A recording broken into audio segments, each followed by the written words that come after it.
Good morning, everybody, from Anderson Forge. I'm not sure the date today, 10 October or 11 something.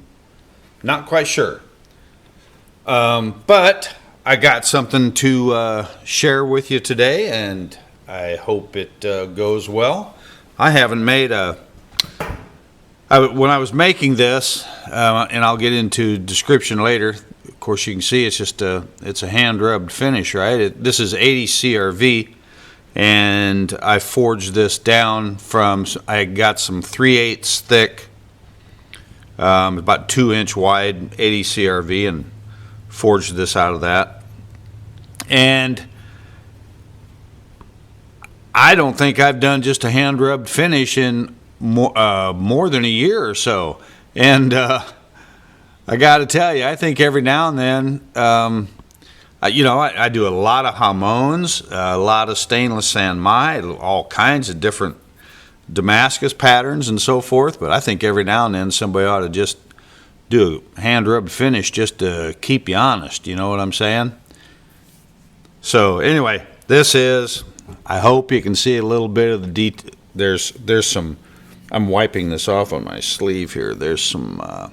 Might be a little grease on there, but you don't want to see any wobbles and goofiness from your grinding or forging on there. So I think I did a pretty good job on this. This is, and quickly I'll show the sheath. It's just a simple affair, and it's 2 pieces of leather back to back, 8 ounce and 2/3 on the inside. So it's just as smooth, I'm telling you. Holy moly. Very nice. So, just set this off to the side. This is about a 9.5-inch fighter. And I got this at the Atlanta Blade Show in June this year. This is stabilized Spalted Beech. And I'm telling you, it was hard as hammered hell. I think it's just a very unique grain pattern with the spalting and coloring. It almost looks like, the black and white ebony sort of, but it's not. It's beech, spalted, stabilized beech. And the fittings, which I hope you can see, are wrought iron from my supply of some stuff I got that I know the provenance of. It was dated 1903. I hope we can see a little bit of detail on the when this is etched deeply. It really shows the grain. And I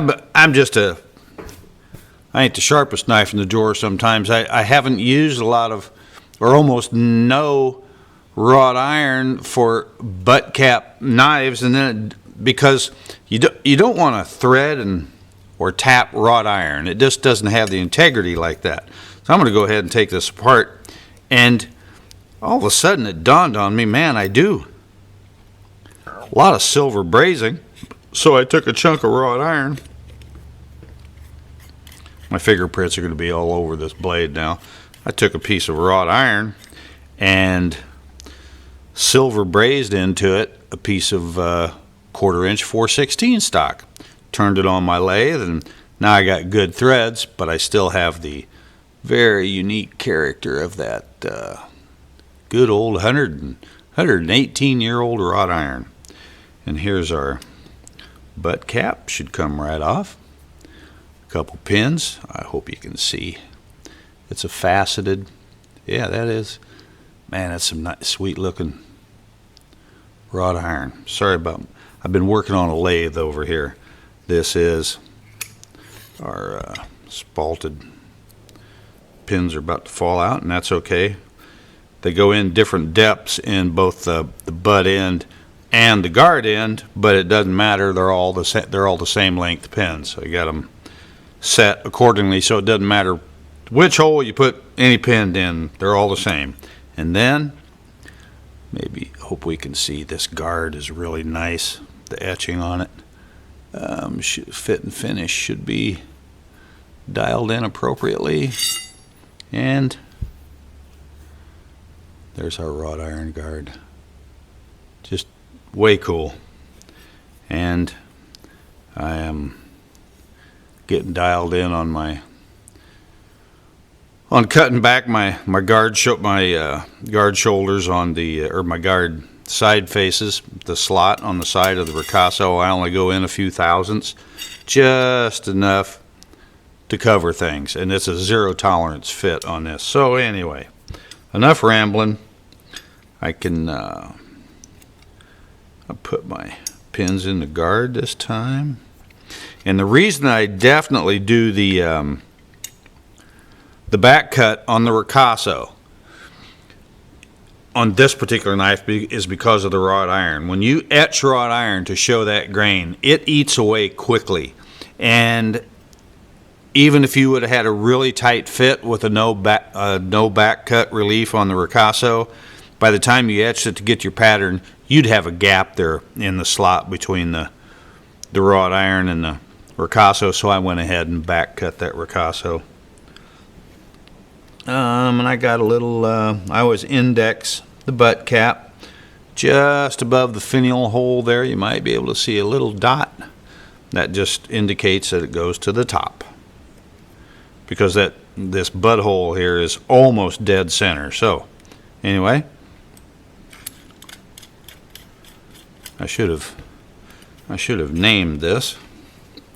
And of course I mill a little shoulder on the finial, and it sits in a ledge down in there in the butt cap so that the finial doesn't scratch the butt cap. And don't do that if you're testing for Mastersmith. I'll tell you all, because that will fail you. It did me. I got failed because that 1.5 or 2 thousandths of an inch between that bottom ledge of that finial and the butt cap is a gap, and I got dinged on a dagger and a ivory fire because it's a gap. So anyway, there's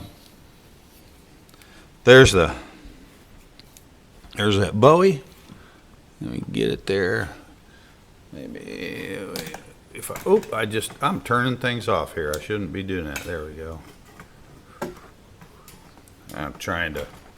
This ain't working right. So it's October. It's about 80 degrees outside. I guess old Gore was right, wasn't he? I'm just kidding. Y'all have a good one.